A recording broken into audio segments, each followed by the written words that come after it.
Hello दोस्तों, welcome to English for all. आज हम लोग पढ़ेंगे हिस्ट्री ऑफ नावल और हमेशा की तरह बहुत ही आसान लैंग्वेज में आपको पढ़ाऊंगा। पूरा चैप्टर आपका एक ही वीडियो में कवर हो जाएगा। इस वीडियो के बाद आपको कोई भी डाउट नहीं रहेगा। तो चलिए शुरू करते हैं। दोस्तों, 18 सेंचुरी से पहले लिटरेचर को पढ़ना बड़ा मुश्किल काम था। 18 सेंचुरी से पहले लिटरेचर में पोइट्री थी, ड्रामा था। अब पोइट्री को, ड्रामा को वही समझ सकता था जो काफ़ी पढ़ा लिखा हुआ करता था। लेकिन 18 सेंचुरी में पीरियोडिकल एसे और नावल की शुरुआत हुई। पीरियोडिकल एसे और नावल बहुत ही ज़्यादा आसान लैंग्वेज में लिखा जाता था, जिसकी वजह से आम इंसान भी, कम पढ़ा लिखा इंसान भी इसे समझ सकता था। नावल्स के आने से लोगों का लिटरेचर में टेस्ट बदल गया। लोगों को मज़ा आने लगा कहानियों को पढ़ने में।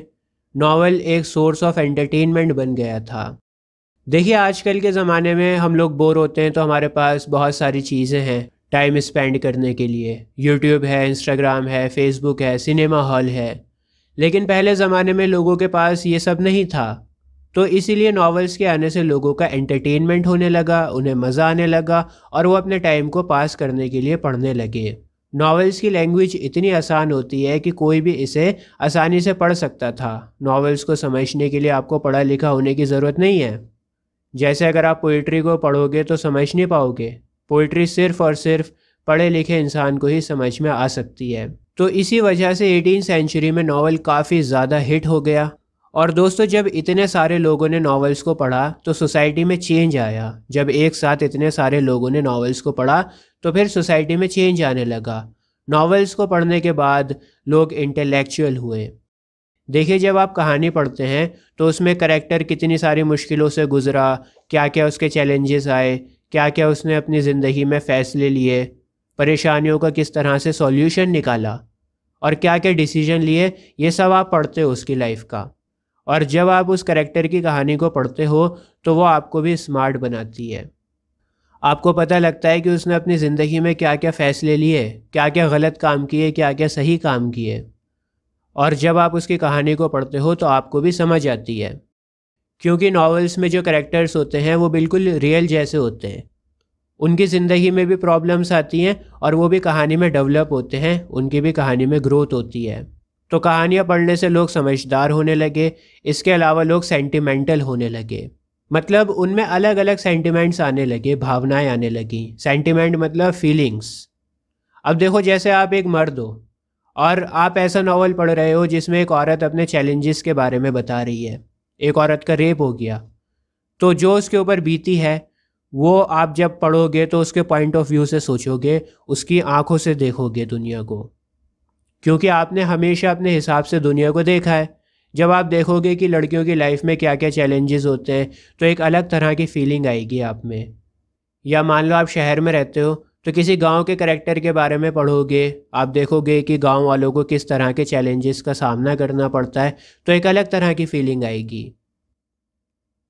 जब हम एक कहानी पढ़ते हैं तो हम करैक्टर्स के बारे में पढ़ते हैं और हम करैक्टर्स की ज़िंदगियों को जीते हैं।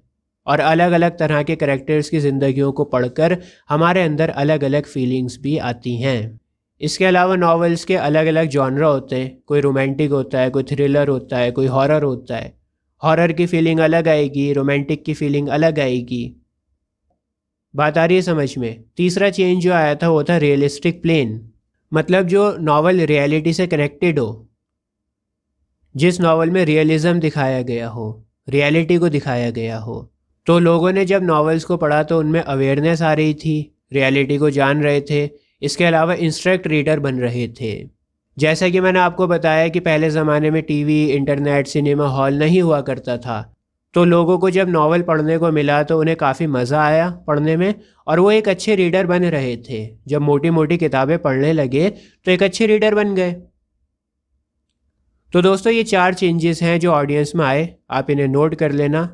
लोग समझदार हो रहे थे, उनके अंदर अलग अलग फीलिंग्स आ रही थीं, उन्हें रियलिटी के बारे में पता लग रहा था और वो एक अच्छे रीडर बन रहे थे। आपकी बुक का सेकंड पैरा है व्हाट इज़ नावल। नावल क्या है? दोस्तों, नावल एक लंबी कहानी होती है जिसमें बहुत सारे कैरेक्टर्स होते हैं। अब आप बोलेंगे सर, कहानी को तो स्टोरी बोलते हैं। देखिए, स्टोरी आप 10-15 मिनट में ख़त्म कर सकते हो, 15-20 मिनट में ख़त्म हो जाती है स्टोरी। लेकिन नावल को आप 15-20 मिनट में ख़त्म नहीं कर सकते। नावल काफ़ी बड़ा होता है, उसमें करैक्टर्स बहुत अच्छे से डेवलप होते हैं, पूरी पूरी ज़िंदगियों को बयां किया जाता है। नावल वर्ड जो है ना, वो एक इटालियन वर्ड नोवेला से बना हुआ है। नोवेला का मतलब होता है न्यू, नया। देखिए, मैंने आपको बताया था कि 18वीं सेंचुरी से पहले जो लिटरेचर था उसमें नावल नहीं था। ड्रामा था, पोइट्री थी, प्रोज थे, एसेस थे।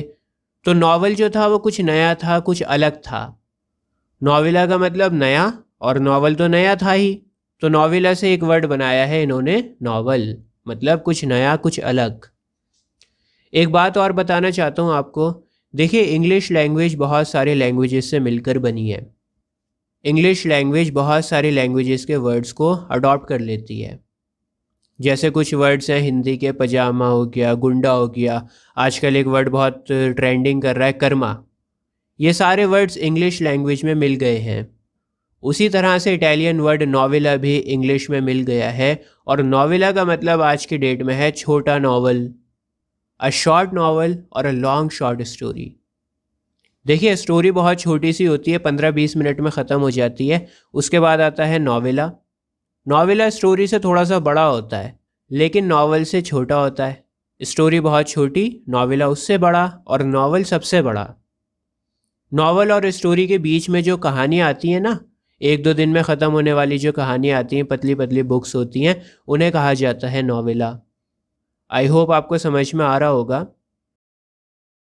अब देखिए, 5 पॉइंट्स हैं जो आपको याद रखने हैं नावल में। देखिए, नावल जो होता है ना, वो छोटी छोटी डिटेल्स के बारे में भी आपको बताता है। जैसे फॉर एग्ज़ाम्पल, अगर आप सलमान खान की फ़िल्म देखने जाओगे तो वहाँ पर आपको सारी चीज़ें दिखाई देंगी, वहाँ पर आपको बताया नहीं जाएगा। आपको ये नहीं बताया जाएगा कि सलमान खान ने कैसे कपड़े पहन रखे हैं, विलन कैसा दिखता है, बॉडी कैसी लग रही है, कैसा रंग है। लेकिन नावल में तो आपको कुछ दिखाई नहीं दे रहा, आप कुछ देख नहीं सकते नावल में। तो इसीलिए नावल में छोटी छोटी डिटेल्स आपको दी जाती हैं, छोटी छोटी बातें बताई जाती हैं, ताकि आप इमेजिनेशन कर सको। आपको बताया जाएगा कि हीरो के बाल कैसे हैं, छाती चौड़ी है, रंग काला है, हाइट लंबी है, एक आदमी मिलने आया है उससे, काफ़ी घबराया हुआ है, माथे पर पसीना है, चेहरे पर पसीना आ रहा है, सांस फूल रहा है।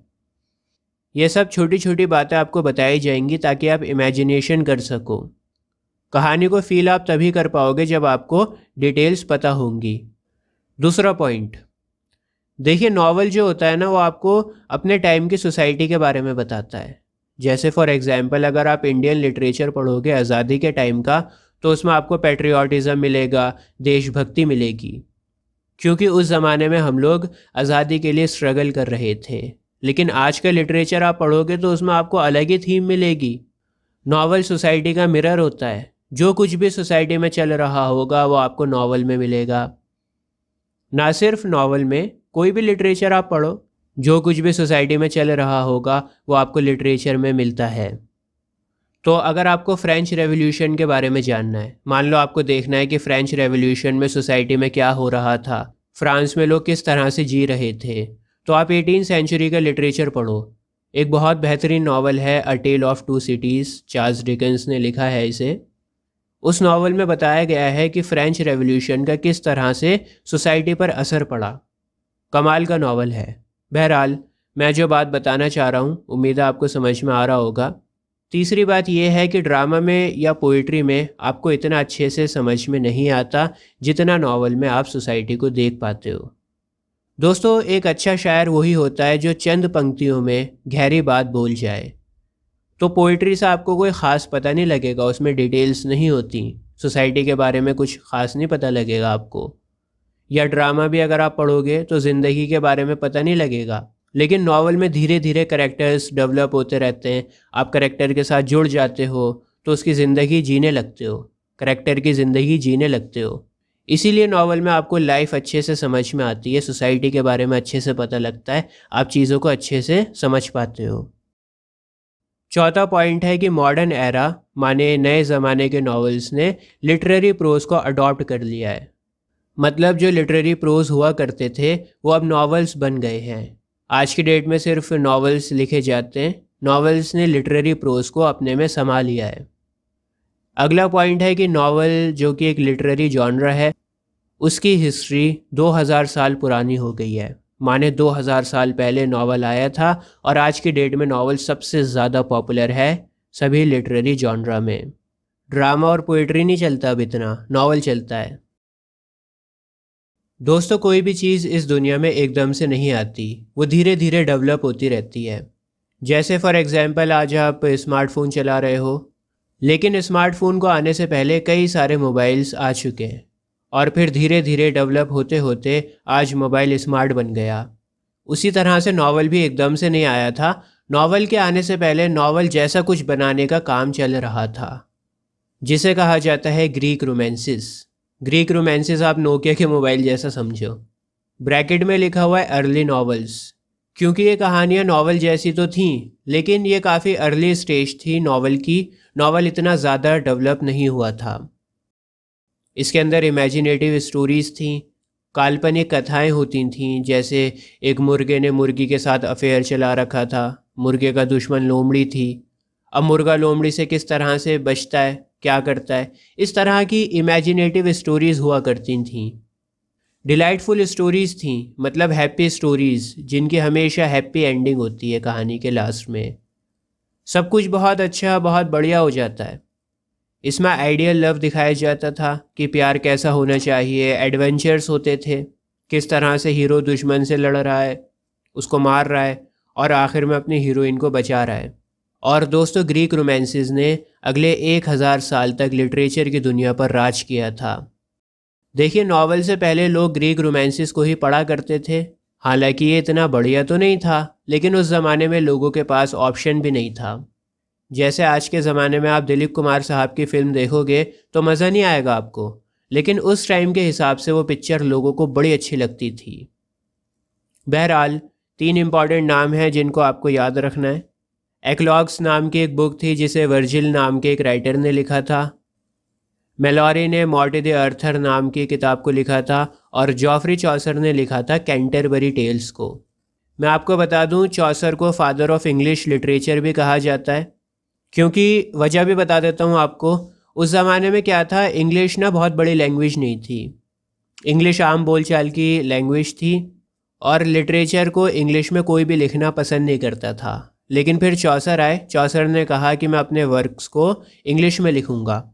उस ज़माने में ओल्ड इंग्लिश हुआ करती थी, तो जब चौसर ने ओल्ड इंग्लिश में अपने वर्क्स को लिखना शुरू किया तो इंग्लिश को बहुत अच्छा बूस्ट मिला। इंग्लिश लिटरेचर की शुरुआत वहाँ से हुई और इसी वजह से चौसर को फादर ऑफ इंग्लिश लिटरेचर माना जाता है। ये आपकी किताब में तो नहीं है, मैंने एक्स्ट्रा बताया आपको, ठीक है। आपकी किताब में तो बहुत लिमिटेड इन्फॉर्मेशन लिखी हुई है। बहरहाल, मैं इतना डिटेल में नहीं जाऊंगा। तो ये 3 नाम है ग्रीक रोमांसिस के, बस याद कर लो, आपका काम हो जाएगा। चलिए आगे बढ़ते हैं। दोस्तों, कुछ पॉइंट्स आपको याद रखने हैं। जैसे दुनिया का सबसे पहला नावल था टेल ऑफ गेंजी, और इस नावल को मारुसाकी शिकुबु ने लिखा था। मारुसाकी शिकुबु एक विमेन थी और ये जापान में रहती थी, ठीक है, जैपनीज़ नावलिस्ट थी ये। अब बात करते हैं कि यूरोप का पहला नावल कौन सा था। वर्ल्ड का फर्स्ट नावल तो टेल ऑफ गेंजी था, लेकिन यूरोप का फर्स्ट नावल माना जाता है डॉन क्विक्योटी को, और इस नावल को लिखा था स्पेनिश राइटर ने जिनका नाम है माइल दे सर्वेंटेस। दोस्तों, ये नावल काफ़ी बड़ा है और इसे 2 पार्ट्स में पब्लिश किया गया था। पहला पार्ट पब्लिश हुआ था 1605 में और दूसरा पार्ट पब्लिश हुआ था 1615 में। दोस्तों, मैं आपको बताना चाहता हूँ कि 18वीं सेंचुरी में मैगज़ीन और न्यूज़पेपर में ऑडियंस का काफ़ी इंटरेस्ट बढ़ गया था, ख़ास तौर से मिडिल क्लास लोगों का बहुत ज़्यादा। देखो दोस्तों, होता क्या है, अखबार में लोग क्या पढ़ते हैं, सरकार की क्या पॉलिसीज़ हैं, कहाँ पर क्या चल रहा है, किसने किसका मर्डर कर दिया, कहाँ पर बरसात हुई, कहाँ पर बाढ़ आई, टमाटर का भाव कितना बढ़ गया, आलू का भाव कितना बढ़ गया, ठीक है, पेट्रोल बढ़ने जा रहा है। तो इन सब चीज़ों में मिडिल क्लास का इंटरेस्ट बहुत ज़्यादा होता है। अपर क्लास या लोअर क्लास का कोई ख़ास इंटरेस्ट नहीं होता। लोअर क्लास क्या करेगा पढ़कर कि पेट्रोल कितने का हो गया, उसकी कंडीशन पर तो कोई ख़ास फ़र्क नहीं पड़ेगा। और इसी तरह से महंगाई कितनी बढ़ जाए, अपर क्लास को भी कोई फ़र्क नहीं पड़ेगा। तो मिडिल क्लास को टेंशन रहती है और उसका काफ़ी इंटरेस्ट होता है अखबार को पढ़ने का, मैगज़ीन को पढ़ने का। तो इसीलिए मिडिल क्लास का इंटरेस्ट काफ़ी ज़्यादा था अखबार और मैगज़ीन में। तो जब राइटर्स ने देखा कि लोग इतना शौक से न्यूज़पेपर और मैगज़ीन को पढ़ रहे हैं, तो उन्होंने भी नावल को रियलिस्टिक बना दिया। देखो, न्यूज़पेपर में रियलिटी होती है और उसी रियलिज़म को नावल में डाला गया ताकि एक बड़ी ऑडियंस को अट्रैक्ट किया जा सके। फॉर एग्ज़ाम्पल, मैं आसान लैंग्वेज में आपको समझाता हूँ। आजकल के जो बच्चे हैं, न्यू जनरेशन है, उन्हें स्टंट वगैरह देखने में बड़ा मज़ा आता है। तो मूवीज़ में इस तरह का सीन डाला जाता है, कार वगैरह उड़ाई जाती है, ताकि जो नई जनरेशन है उसको अट्रैक्ट किया जा सके। बिल्कुल इसी तरह से मिडिल क्लास को न्यूज़पेपर पसंद आ रहा था और न्यूज़पेपर में होती है रियलिटी, तो रियलिटी को नावल में डाला गया ताकि मिडिल क्लास लोग नावल से अट्रैक्ट हों, नावल को पढ़ें। मैंने आपको बताया ना कि न्यूज़पेपर में रियलिटी होती है और उसी रियलिज़म को नावल में डाला गया ताकि एक बड़ी ऑडियंस को अट्रैक्ट किया जा सके। नावल इस तरह से लिखे जाने लगे जैसे कोई आम इंसान की कहानी हो। ऐसा लगे कि वो करैक्टर आप में से ही कोई है, आप उस करैक्टर को जानते हो, आप उस करैक्टर से रिलेट कर पा रहे हो। अच्छा, अगर दूसरी तरफ देखें, अपर क्लास जो थी ना, उसको रोमांस और ट्रेजेडी पढ़ने में बड़ा मज़ा आता था। पर अपर क्लास हमेशा से पॉपुलेशन में कम रही है, मिडिल क्लास लोग हमेशा से ज़्यादा होते हैं। तो बड़ी ऑडियंस को अट्रैक्ट करने के लिए स्पिरिट ऑफ रियलिज़म को डाला गया नॉवेल्स में और रोमांटिक एलिमेंट्स को कम कर दिया गया था। इमेजिनेशन को, पैशन को, एंथुजियाज़म को कम कर दिया गया था। मतलब जो कहानियाँ थीं वो आम इंसान से कनेक्ट हो पाती थीं। ऐसा नहीं था कि परियों की कहानी चल रही है या फिर किसी जल परी को किसी इंसान से प्यार हो गया। इस तरह की कहानियाँ नहीं थीं, रियलिस्टिक कहानियाँ बन रही थीं। दोस्तों, 1740 के बाद इंग्लैंड में क्या हुआ, इंडस्ट्रियलाइजेशन होना स्टार्ट हुआ। बड़ी बड़ी इंडस्ट्री इंग्लैंड में लगना शुरू हुई, जिसकी वजह से बिज़नेस बढ़ा। जब बिज़नेस बढ़ा तो लोगों के पास पैसा आया, और जब पैसा आया तो लोगों ने एंटरटेनमेंट पर खर्च करना शुरू कर दिया। देखो, अगर कोई गरीब इंसान है, बड़ी मुश्किल से 2 टाइम का खाना खा पा रहा है, तो क्या वो सिनेमा हॉल जाकर पिक्चर देख सकता है, महंगा मोबाइल ख़रीद सकता है, इंटरनेट चला सकता है? नहीं चला सकता। तो बिल्कुल उसी तरह से उस टाइम पर जो गरीब लोग थे वो किताबें भी नहीं ख़रीद पा रहे थे। बड़े मुश्किल से अपना पेट भर पाते थे, तो भला किताबें क्यों ख़रीदते वो? पहले तो आपको अपना पेट भरना पड़ेगा ना, उसके बाद एंटरटेनमेंट आता है। लेकिन जब गरीबों के पास थोड़ा बहुत पैसा आने लगा, उनका पेट भरने लगा और थोड़ा बहुत पैसा उनका बचने लगा, तो उन लोगों ने एंटरटेनमेंट पर खर्च करना शुरू कर दिया, जिसकी वजह से नॉवेल्स की डिमांड बढ़ गई। बात आ रही है समझ में? तो इंडस्ट्रियलाइजेशन की वजह से बिज़नेस बढ़ा, और जब बिज़नेस बढ़ा तो पैसा आया, और पैसा आना शुरू हुआ तो लोगों ने खर्च करना भी ज़्यादा शुरू किया, नॉवेल्स को ख़रीदना शुरू किया। दोस्तों, नावल इतना ज़्यादा पॉपुलर हो गया था, इतना छा गया था कि ड्रामा और पोइट्री धीरे धीरे गायब हो रहा था। ड्रामा और पोइट्री के फीचर्स भी नावल में आने शुरू हो गए थे। नावल्स को इस तरह से लिखा जाने लगा कि उसमें थोड़ी बहुत पोइट्री भी आ जाए और ड्रामा के जो डायलॉग्स होते हैं वो भी डाल दिए जाएं। आसान लैंग्वेज में आप इस तरह से समझो, जिस तरह से स्मार्टफोन के आने से radio, torch, camera, television, calculator, बहुत सारी चीज़ें ख़त्म हो गई। आज के ज़माने में मोबाइल में आपको सब मिल जाता है। तो बिल्कुल इसी तरह से नावल के आने से ड्रामा और पोइट्री ख़त्म होने लगी। नावल ने अपने आप में ड्रामा और पोइट्री को संभाल लिया। इसके अलावा नावल्स में आपको सोशल, पॉलिटिकल, कल्चरल हैपनिंग्स भी देखने को मिल रही थी और साइंटिफिक प्रोग्रेस भी देखने को मिल रही थी।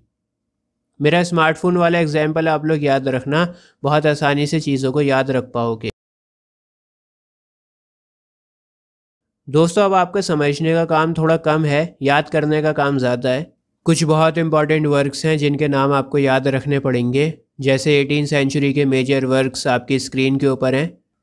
देखिए, कुछ वर्क्स हैं जो 17वीं सेंचुरी के लास्ट में लिखे गए हैं, लेकिन उन वर्क्स को भी आप 18वीं सेंचुरी में काउंट कर सकते हो। आप वीडियो को पॉज करके नोट कर सकते हैं। नेक्स्ट है स्टालवर्ट नॉवलिस्ट। ये वो नॉवलिस्ट थे जिन्होंने नॉवल पर ही फोकस किया था। जैसे कुछ राइटर्स होते हैं ना, जो पोइट्री भी लिखते हैं, नॉवल भी लिखते हैं, ड्रामा भी लिखते हैं, क्रिटिसिज्म भी करते हैं, सब कुछ ट्राई करते हैं। लेकिन इन राइटर्स का जो मेन फोकस था वो नॉवेल्स को लिखने में ही था। हालांकि थॉमस हार्डी ने पोइट्री पर काम किया है, लेकिन इनकी पोइट्री कोई ख़ास नहीं थी। कुछ पोइट्री इतनी कोई पॉपुलर नहीं हुई है। भाई साहब का एक नावल है टेस ऑफ द अर्बरविल्स, मेरे फेवरेट नावल्स में से एक है। बड़ा मज़ेदार नावल है, ज़रूर पढ़ना अगर टाइम मिले तो। चलो आगे बढ़ते हैं। 20वीं सेंचुरी के जो मेजर नावलिस्ट के नाम हैं वो आपकी स्क्रीन के ऊपर लिखे हुए हैं। दोस्तों, मॉडर्न ज़माने में सोसाइटी बहुत तेज़ी से चेंज हो रही थी। वर्ल्ड वॉर फर्स्ट और वर्ल्ड वॉर सेकंड भी आया था। अमेरिका एक सुपर पावर बनकर उभरा था। इसके अलावा इंग्लैंड ने जो कॉलोनीज़ बना रखी थी दुनिया भर में, वो आज़ाद हो रही थी। हमारा देश भी आज़ाद हुआ था। तो दोस्तों, दुनिया में बहुत तेज़ी के साथ में चेंजेस आ रहे थे, और जब दुनिया में चेंजेस आ रहे थे तो लिटरेचर को तो बदलना ही था। मॉडर्न राइटर्स ने अपनी राइटिंग में मॉडर्न टॉपिक्स पर लिखा, इनोवेटिव स्टाइल लेकर आए, निशेस पर काम करना शुरू करा, नए नए टॉपिक्स को लेकर आए। जैसे साइकोलॉजी है, उसमें मेंटल स्ट्रेस के बारे में बताया गया लोगों को। जो टॉपिक्स थे ना, वो और भी ज़्यादा बढ़ गए थे। जैसे अगर आप पुराने ज़माने के फिल्म्स देखोगे, दिलीप कुमार साहब के ज़माने के फिल्म्स देखोगे, तो उसमें ज़्यादातर आपको एक ही कहानी मिलेगी। आखिर में हीरो विलन को मार देता है और कहानी ख़त्म हो जाती है। लेकिन आज के ज़माने में फिल्म्स आप देखो, उसमें ज़मीन आसमान का फ़र्क है। नए नए इनोवेटिव आइडियाज़ आ रहे हैं, नई नई कहानियाँ हैं, नए नए टॉपिक्स हैं। तो बिल्कुल उसी तरह से नॉवेल्स में भी हो रहा था। नए नए तरह के नॉवेल्स निकल कर आ रहे थे मॉडर्न टाइम्स में। आप वीडियो को पॉज कर नोट कर सकते हो सभी राइटर्स के नाम। अब आते हैं इमिग्रेंट नॉवलिस्ट के ऊपर। दोस्तों, ये वो नॉवलिस्ट थे जिन्होंने किसी दूसरे देश में जाकर लिटरेचर को लिखा।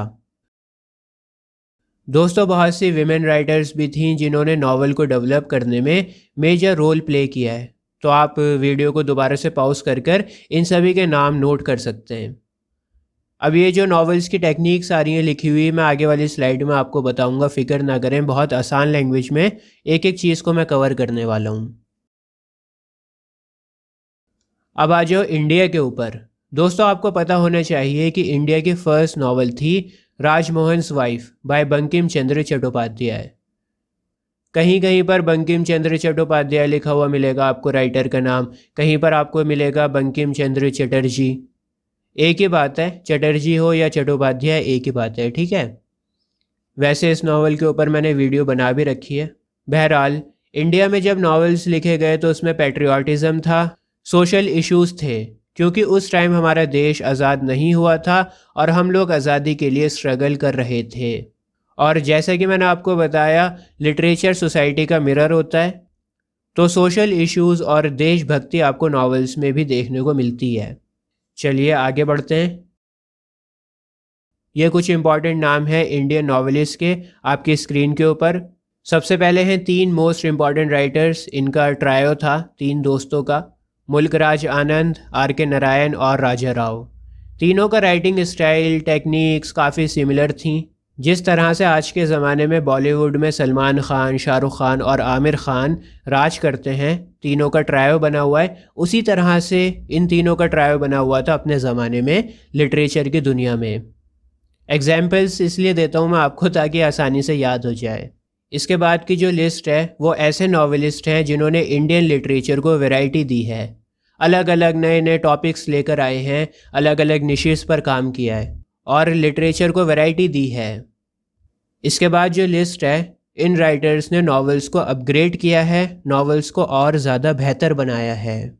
इन लोगों ने लिटरेचर में कमियों को ढूंढा और फिर उन कमियों के ऊपर काम किया, उन कमियों को कम किया और नावल को और भी ज़्यादा डेवलप किया और भी ज़्यादा बेहतर बनाया। उसमें नए नए फीचर्स लेकर आए ये लोग, ठीक है। इन तीनों ने नावल्स को डेवलप करने में बढ़िया काम किया है, नावल्स को इम्प्रूव किया है। फिर इसके बाद जो लिस्ट है ना सर, वो उन नावलिस्ट की है जिन्होंने सबसे बढ़िया काम किया है। इस टाइम तक नावल काफ़ी डेवलप हो गया था और इन लोगों ने बेहतरीन नावल्स को लिखा है। अरुंधति रॉय की जो पहली बुक थी, उसने तो आते ही धूम मचा दिया था मार्केट में। इनकी पहली बुक का नाम था the God of small things और पहली ही बुक ने बुकर प्राइज़ को जीत लिया था। सलमान रुश्दी का नाम भी आपने सुना होगा। इनकी एक बेहतरीन किताब थी मिडनाइट्स चिल्ड्रन। मिडनाइट्स चिल्ड्रन ने भी बुकर प्राइज़ को जीता था। चलो आगे बढ़ते हैं। दोस्तों नॉवल और नॉवेलास के बीच में मैं बहुत अच्छे से आपको डिफरेंस बता चुका हूँ। नॉवेला नॉवल से छोटी होती है। कुछ इम्पॉर्टेंट और फेमस नॉवेला के नाम आपकी स्क्रीन के ऊपर हैं, आप वीडियो को पॉज कर नोट कर सकते हैं। दोस्तों अब हम बात करेंगे एलिमेंट्स ऑफ नॉवेलाज या फिर नॉवल की। देखिए नॉवल हो या नॉवेला हो, एक ही टेक्निक से उसे लिखा जाता है, उसमें एलिमेंट्स एक जैसे ही होते हैं। बस फ़र्क इतना होता है कि नॉवेला थोड़ा छोटा होता है, नॉवल बड़ा होता है, लेकिन जो टेक्निक होती है, जो एलिमेंट्स होते हैं वो सेम होते हैं। तो सबसे पहला एलिमेंट है थीम। थीम होती है नॉवल की स्पिरिट, उसकी जान, एक सेंट्रल आइडिया जिस पर पूरी कहानी घूमती है। जैसे मैंने अभी थोड़े दिन पहले एक फ़िल्म देखी है कास्टअवे, क्या फ़िल्म है, गज़ब की फ़िल्म है। तो इस मूवी में जो थीम है वो ये है कि चाहे आप कहीं पर भी फंस जाओ, चाहे कितनी ही मुश्किलें क्यों ना आ जाए, चाहे आपको कोई रास्ता ना दिखे, पर फिर भी अगर आपके अंदर ज़िंदा रहने का जज्बा है तो आप सरवाइव कर जाओगे और आपका टाइम पलट जाएगा। सर्वाइवल इसकी मेन थीम है। एक फ़िल्म थी आमिर खान की 3 इडियट्स, उसमें एक मैसेज था कि आपका जो मन करता है आपको वो काम करना चाहिए, जिस काम में आपका दिल लगता है वो काम करो, दुनिया का क्या है, दुनिया के पीछे मत भागो, अपने दिल की सुनो। तो थीम एक सेंट्रल आइडिया है जिसके चारों तरफ वो कहानी घूमती है। नेक्स्ट है प्लॉट। प्लॉट होता है कहानी का स्ट्रक्चर। देखिए कहानी में कभी रोमांस आ जाता है, कभी कॉमेडी डाली जाती है, कभी एक्शन आ जाता है, कभी हॉरर आता है, कभी थ्रिलर आता है। तो सीन चेंज होते रहते हैं, इमोशंस चेंज होते रहते हैं, और ये होता है स्ट्रक्चर की वजह से। कहानी का एक स्ट्रक्चर बनाया जाता है, एक प्लॉट बनाया जाता है कि पहले रोमांस आएगा, फिर थ्रिलर आएगा, फिर क्लाइमैक्स आएगा, फिर कॉमेडी आएगी। बात आ रही है समझ में? जो ढांचा होता है ना कहानी का वो होता है प्लॉट। अब प्लॉट भी 2 तरह के होते हैं, एक होता है सिंपल प्लॉट और एक होता है कॉम्प्लेक्स प्लॉट। सिंपल प्लॉट वो होता है जहाँ पर कहानी बिल्कुल सीधी सीधी चलती है। जैसे एक फ़िल्म थी ऋषि कपूर साहब की 2 दूनी 4।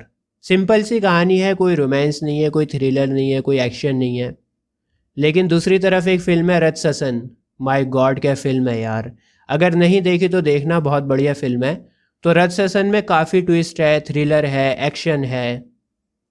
उसी तरह से नॉवल भी होता है, किसी की कहानी एकदम सीधी होती है, किसी की कहानी काफ़ी टेढ़ी मेढ़ी होती है। कॉम्प्लेक्स प्लॉट में कभी रोमांस आएगा, कभी थ्रिलर आएगा, कभी हॉरर आएगा, कभी एक्शन आएगा, कभी कॉमेडी आएगी। लेकिन सिंपल प्लॉट में एक जैसी कहानी चलती रहती है। इसके बाद है करेक्टर। करेक्टर तो आपको पता ही होगा, जो कहानी में किरदार होते हैं, बबली, रमेश, जॉन, सलमान। अच्छा करेक्टर्स भी 2 तरह के होते हैं, एक होता है मेन करेक्टर्स। मेन करेक्टर्स वो होते हैं जिनके आगे पीछे पूरी कहानी चलती है। जैसे आपने एक फ़िल्म देखी होगी आमिर खान की तारे ज़मीं पर। तारे ज़मीं पर फ़िल्म में जो मेन करेक्टर है वो आमिर खान का है और एक बच्चा है ईशान। तो जो कहानी है वो ईशान और आमिर खान के बीच में घूमती है पूरी कहानी, ठीक है। तो वो दोनों हो गए मेन करेक्टर। इसके अलावा बाकी के जो करेक्टर्स थे वो थे माइनर करेक्टर्स। ईशान के माँ बाप, भाई, उसके टीचर्स, उसके दोस्त वगैरह सब माइनर करेक्टर्स थे। और वो माइनर करेक्टर्स कहानी में आमिर खान और ईशान के आजू बाजू घूम रहे थे। वैसे आमतौर पर एक कहानी में मेन करेक्टर हीरो और विलन का होता है। हीरो को प्रोटैगनिस्ट बोलते हैं और विलन को एंटैगनिस्ट बोलते हैं। नेक्स्ट है सेटिंग। दोस्तों कहानी के हिसाब से उसकी सेटिंग रखना बहुत इम्पॉर्टेंट है। जैसे मान लो आप बाजीराव मस्तानी फ़िल्म देखने जा रहे हो, तो एक अलग तरह की सेटिंग होगी, वहाँ पर किले होंगे, चारों तरफ सिपाही खड़े होंगे, हथियार वगैरह रखे होंगे, तोपें होंगी, तलवारें होंगी। तो उस तरह का सीन क्रिएट करने की कोशिश की जाएगी जैसा बाजीराव के ज़माने में होगा, तभी तो आपको फील आएगा, मज़ा आएगा। अगर आप कोई डरावनी कहानी पढ़ रहे हो तो वहाँ पर अंधेरा होगा, घर में कोई नहीं होगा, जंगल होगा आसपास, सन्नाटा होगा। इस तरह का सीन क्रिएट किया जाएगा ताकि आपको डर लगे। अब भला कोई हॉरर सीन है और वो पार्क में है, दिन का समय है, सब बच्चे खेल रहे हैं वहाँ पर, तो आपको मज़ा ही नहीं आएगा उसमें। बात आ रही है समझ में? तो सीन के हिसाब से सेटिंग को रखा जाता है, जगह को बनाया जाता है। नेक्स्ट है कॉन्फ्लिक्ट। कॉन्फ्लिक्ट मतलब टकराव। जैसे अपने यहाँ पर सास बहू के सीरियल्स में चलता रहता है, सास बहू को परेशान करती है, फिर बहू हस्बैंड से शिकायत करती है, फिर हस्बैंड माँ से जाके लड़ता है। तो इस तरह का कॉन्फ्लिक्ट होता है, और कॉन्फ्लिक्ट क्रिएट करने से रीडर्स जुड़े रहते हैं कहानी के साथ। तभी मज़ा आता है पढ़ने में, आप जुड़े रहते हो कॉन्फ्लिक्ट के साथ अगर कॉन्फ्लिक्ट बना रहता है तो। इसके बाद है लैंग्वेज या फिर स्टाइल। देखिए, भोजपुरी ऑडियंस को भोजपुरी गाने सुनने में मज़ा आता है, हरियाणा के लोग हरियाणवी गाने सुनते हैं, दिल्ली में हिंदी या इंग्लिश गाने सुने जाते हैं, पंजाब में पंजाबी गाने चलते हैं। अब भोजपुरी आदमी को इंग्लिश गाने सुनाओगे तो उसको मज़ा नहीं आएगा। बिल्कुल उसी तरह से हर राइटर की अपनी एक वोकेबलरी होती है, अपना एक स्टाइल होता है। जैसे इंडिया में बहुत मशहूर राइटर हैं चेतन भगत, यहाँ के लोग बहुत पसंद करते हैं चेतन भगत को। लेकिन चेतन भगत को अगर कोई लंदन में पढ़ेगा तो वो 2-3 पेज पढ़कर किताब को फेंक देगा कचरे में, क्योंकि चेतन भगत यहाँ की ऑडियंस के लिए लिखते हैं, उनकी आसान लैंग्वेज होती है बहुत ज़्यादा। लंदन में अगर कोई एडवांस रीडर पढ़ रहा है जिसने पहले बहुत सारी किताबें पढ़ रखी हैं तो उसको मज़ा नहीं आएगा, वो कहेगा क्या लिखा है ये। तो हर ऑडियंस का अपना एक टेस्ट है और हर राइटर का अपना एक स्टाइल होता है लिखने का, उसकी अपनी एक वोकेबलरी होती है, अपनी एक लैंग्वेज होती है। दोस्तों, अब लास्ट में हम पढ़ेंगे टाइप्स ऑफ नॉवेल्स। ये बहुत इंपॉर्टेंट है, बिल्कुल आसान लैंग्वेज में आपको समझाऊंगा, घबराना मत। सबसे पहले है रियलिस्टिक नॉवल। ये वो नॉवेल्स होते हैं जो रियलिटी से कनेक्टेड होते हैं। पढ़ते हुए ऐसा लगेगा कि कैरेक्टर्स आप ही की रोज़मर्रा की ज़िंदगी से जुड़ा हुआ है, जो आपके साथ होता है वही उस कैरेक्टर के साथ भी होगा। ऐसा लगेगा कि ये कैरेक्टर मेरी सोसाइटी में से ही है। इसके बाद है पिकारेस नॉवल। पिकारेस नॉवल में जो हीरो होता है ना, वो डिसऑनेस्ट होता है, उसकी रिस्पेक्ट नहीं होती है, वो करप्ट होता है। जैसे डॉन फिल्म में शाहरुख खान डॉन फिल्म में मेन कैरेक्टर है, लेकिन वो करप्ट है, डिसऑनेस्ट है, और डॉन कैरेक्टर सारे जहां में बदनाम भी है। तो पिकारेस नॉवल में जो कैरेक्टर्स होते हैं ना सर, वो डिसऑनेस्ट होते हैं, उनकी रिस्पेक्ट नहीं होती और वो करप्ट होते हैं। और पिकारेस नॉवल को एपिसोड्स में लिखा जाता है। इसके बाद है हिस्टोरिकल नॉवल, माने वो नॉवेल्स जो हिस्ट्री पर बेस्ड हों। जैसे पानीपत की लड़ाई पर कोई कहानी है, या फिर 1947 में जब देश आज़ाद हुआ था उस टाइम का कोई नॉवल है, तो वो हिस्टोरिकल नॉवल हो गया, जो अतीत को बता रहा है, हिस्ट्री को बता रहा है। इसके बाद है एपिस्टोलरी नॉवल। एपिस्टोलरी नॉवल वो होते हैं जिनमें लेटर्स के ज़रिए कहानी चलती है। आपने आमिर खान की एक फ़िल्म देखी होगी गजनी में वो लड़की उसकी डायरी को पढ़ती है और डायरी में पढ़कर उसको आमिर खान की सारी कहानी पता लगती है। तो उसी तरह से एपिस्टोलरी नॉवल भी चलता है, वो डॉक्यूमेंट पर या लेटर पर चलता है। लेटर पढ़ेगा करेक्टर और लेटर पढ़कर उसको पता चलेगा कि क्या कहानी चल रही है। अभी हाल ही में मैंने एक बहुत ही बेहतरीन नॉवल पढ़ा था, द कलर पर्पल।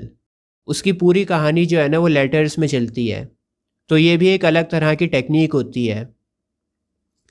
इसके बाद है गॉथिक नॉवल। गॉथिक नॉवेल्स में ब्लैक मैजिक, भूत, चुड़ैल, horror, thriller, super natural elements होते हैं। चुड़ैल आ गई, उसने कैद कर लिया, खून खराबा हो रहा है, ठीक है, और दुनिया तबाह हो गई है, इस तरह की बातें होती हैं इसमें। बिल्ली मर गई, कुत्ता मर गया, सुपर नेचुरल एलिमेंट्स डाले जाते हैं। बात आ रही है समझ में? इसके बाद है ऑटोबायोग्राफिकल नॉवल। सर, इसमें जो राइटर होता है ना वो अपनी ज़िंदगी की कहानी बताता है। मतलब जब आप पढ़ोगे कहानी को तो आपको कहानी के साथ साथ पता लगेगा राइटर की ज़िंदगी के बारे में। जो राइटर्स के एक्सपीरियंस रहे हैं उन्हें वो कहानी की शक्ल दे देता है। हाल ही में मैंने एक ऑटोबायोग्राफिकल नॉवल पढ़ा था, झूठन में ओम प्रकाश वाल्मीकि साहब ने बताया है कि दलित होने की वजह से उन्हें क्या क्या स्ट्रगल फेस करने पड़े। कहानी पढ़ने में भी मज़ा आया मुझे और राइटर के बारे में भी बहुत कुछ जानने को मिला। ठीक है, तो ऑटोबायोग्राफिकल नॉवल में राइटर अपने बारे में बताता है, अपनी ज़िंदगी के बारे में बताता है। इसके बाद है एलिगोरिकल नॉवल। एलिगोरिकल नॉवल में डबल मीनिंग बातें चलती हैं। जैसे मान लो एक राइटर को दूसरे राइटर पर अटैक करना है तो वो डायरेक्ट उसका नाम नहीं लेगा, वो किसी और का नाम लेकर उस पर अटैक कर देगा। या फिर मान लो सरकार के ख़िलाफ़ कोई आवाज़ उठानी है आपने, तो सरकार को आप डायरेक्ट नहीं बोलोगे, सरकार को इनडायरेक्टली आप क्रिटिसाइज़ करोगे अपने वर्क के थ्रू। पहले ज़माने में जब हिंदुस्तान ग़ुलाम था तो अंग्रेज़ों के ख़िलाफ़ इसी तरह से प्रोटेस्ट भी किए जाते थे। इस तरह की कहानी बनाई जाती थी जिससे सरकार का प्रोटेस्ट होता था, लेकिन सरकार को आप डायरेक्टली बुरा नहीं बोल सकते थे। तो एलिगोरिकल नावल में इनडायरेक्टली बात बोली जाती है, इसमें डबल मीनिंग होता है। इसके बाद है यूटोपियन और डिस्टोपियन नॉवेल्स। दोस्तों ये दोनों एक दूसरे के कॉन्ट्ररी हैं। देखिए इसमें क्या होता है, राइटर एक इमेजिनरी सोसाइटी को बनाता है। यूटोपिया में वो सोसाइटी होती है जहाँ पर सब कुछ बहुत बढ़िया होता है, एकदम परफेक्ट सोसाइटी। कानून बहुत अच्छा होगा, सब लोग बहुत अच्छे होंगे, सब लोग कानून का पालन करेंगे, हर चीज़ एकदम परफेक्ट होगी। जबकि डिस्टोपिया में सोसाइटी बहुत ही ख़राब होती है, लोग बहुत ख़राब होते हैं, हर चीज़ एकदम ख़राब होती है, कोई कानून नहीं होता, कोई अच्छी सोसाइटी नहीं होती। अब देखिए रियल लाइफ में दोनों का मिक्सचर होता है। कोई भी सोसाइटी बिल्कुल ख़राब नहीं होती है और बिल्कुल अच्छी भी नहीं होती। ऐसा नहीं होता किसी भी सोसाइटी में कि वो एकदम परफेक्ट हो। अच्छे और बुरे दोनों का मिक्सचर होता है रियल वर्ल्ड में। लेकिन यूटोपिया और डिस्टोपिया में राइटर एक इमेजिनरी वर्ल्ड को बना देता है जहाँ पर या तो सब कुछ बहुत अच्छा होगा या सब कुछ बहुत ख़राब होगा। अगर सब कुछ बहुत अच्छा होगा तो यूटोपिया, और अगर सब कुछ बहुत ख़राब होगा तो डिस्टोपिया। इसके बाद है साइकोलॉजिकल नावल। साइकोलॉजिकल नावल में करैक्टर की मेंटल स्टेट को दिखाया जाता है। जैसे मान लो एक लड़की से शादी के बाद दहेज मांगा जा रहा है, उसको दहेज के नाम पर टॉर्चर किया जा रहा है, तो उस टाइम उस लड़की पर जो बीत रही होगी, उसके माइंड में जो चल रहा होगा वो बताया जाएगा आपको, ताकि आप भी उसके दर्द को एक्सपीरियंस कर सको। या मान लो किसी लड़की का रेप हो गया है तो उसकी मेंटल कंडीशन के बारे में आपको बताया जाएगा। साइकोलॉजिकल नावल पढ़ने से आप करैक्टर से बहुत ज़्यादा कनेक्ट हो जाते हो, उसकी सफरिंग्स को फील करने लगते हो। दोस्तों इसके बाद आता है स्ट्रीम ऑफ कॉन्शियसनेस नावल। अब इसमें क्या होता है, देखिए एक करैक्टर के माइंड में क्या चल रहा है यह आपको स्ट्रीम ऑफ कॉन्शियसनेस नावल में पता लगेगा।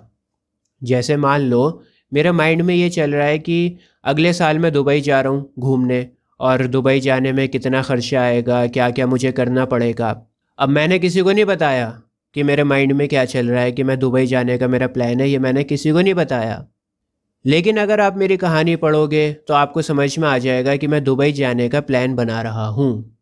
बात आ रही है समझ में? जब आपको किसी करैक्टर के थॉट्स के बारे में पता लग जाता है, जब आपको पता लगता है कि करैक्टर के माइंड में क्या चल रहा है, उसको कहते हैं स्ट्रीम ऑफ कॉन्शियसनेस। जब एक करैक्टर सोच रहा होता है ना अपने माइंड में, तो वो सोच भी आपको पता लग जाती है पढ़ने से। इस तरह से नावल को लिखा जाता है कि करैक्टर के माइंड के थॉट्स भी आपको पता लग जाते हैं। जैसे अभी आप सोच रहे हो कि सर इतनी मेहनत से वीडियो बनाते हैं, लाइक कर देता हूँ वीडियो को तो ये बात आपने किसी को बताई नहीं है, आपके माइंड में। लेकिन जब आप स्ट्रीम ऑफ कॉन्शियसनेस नावल को पढ़ोगे तो राइटर इस तरह से लिखेगा नावल को कि आपको करैक्टर के माइंड में क्या चल रहा है उसके बारे में पता लग जाएगा। लास्ट है बिल्डिंग्स रोमन नावल। दोस्तों इस नावल में एक करैक्टर की पूरी ज़िंदगी के बारे में बताया जाता है, उसकी ग्रोथ के बारे में बताया जाता है। करैक्टर कैसे स्कूल में था, उसके बाद वो कॉलेज में गया, फिर उसकी नौकरी लगी, फिर शादी हो गई, फिर बच्चे हो गए। अलग अलग स्टेट्स होती हैं हर इंसान की। जैसे स्कूल में आपका माइंडसेट कुछ और था, कॉलेज में जाकर आपका माइंडसेट अलग बन गया। नौकरी जब आपने करी तो आपकी सोच अलग हो जाती है, शादी पर अलग माइंडसेट हो जाता है, और जब बच्चे होते हैं तो पूरी तरह से इंसान बदल जाता है। तो ये ग्रोथ होती है करैक्टर की, उसकी सोच अलग अलग स्टेजेस में बदलती रहती है, उसके बारे में बताया जाता है बिल्डिंग्स रोमन नावल में। दोस्तों मैं आपको बता दूं कि 20वीं सेंचुरी के फर्स्ट हाफ में पल्प मैगजीन्स बहुत ज़्यादा पॉपुलर हो गए थे। ये काफ़ी चीप होते थे, कम दाम में मिल जाया करते थे, और इनमें कहानियाँ होती थीं। और इन पल्प मैगजीन्स में डिटेक्टिव नॉवेल्स आने लगे। डिटेक्टिव नॉवेल्स यानी जासूसी कहानियाँ जिनमें सस्पेंस होता है। तो एक एपिसोड संडे को बता दिया, उसके बाद अगले संडे का इंतज़ार करो, जो दूसरा वाला एपिसोड आएगा वो अगले संडे आएगा। जिसकी वजह से क्या होता था, सस्पेंस बना रहता था। लोग सोचते थे कि आगे कहानी में क्या होगा, कहानी किस तरफ मोड़ लेगी। आपको तो पता है कि डिटेक्टिव नॉवेल्स में कितना ज़्यादा थ्रिलर होता है, कितना ज़्यादा सस्पेंस होता है। इसके अलावा पल्प मैगज़ीन में साइंस फिक्शन भी काफ़ी पॉपुलर हो गया था। साइंस फिक्शन मतलब ऐसा नावल जिसमें काफ़ी टेक्नोलॉजी वगैरह होती है। जैसे कार्टून आता है ना डोरेमोन, दोस्तों साइंस फिक्शन 19वीं सेंचुरी के सेकंड हाफ में काफ़ी पॉपुलर हो गया था और साइंस फिक्शन का पहला नावल है फ्रैंकेस्टीन और इस नावल को लिखा था मैरी शेली ने। इस नावल का नाम आप लोग याद रख लेना, ये पहला साइंस फिक्शन नावल था। तो दोस्तों बहुत मेहनत से इस वीडियो को बनाया है, प्लीज़ इस वीडियो को लाइक ज़रूर करना। आपका पूरा चैप्टर मैंने एक ही वीडियो में कवर कर दिया है और अगर आपको महाराष्ट्र बोर्ड क्लास 12 के इंग्लिश के बाकी चैप्टर्स देखने हैं तो अभी आपकी स्क्रीन के ऊपर एक प्लेलिस्ट आ रही है, इस प्लेलिस्ट पर क्लिक कर आपको सभी चैप्टर्स मिल जाएंगे बहुत ही आसान लैंग्वेज में। आज के लिए बस इतना ही। जय हिंद।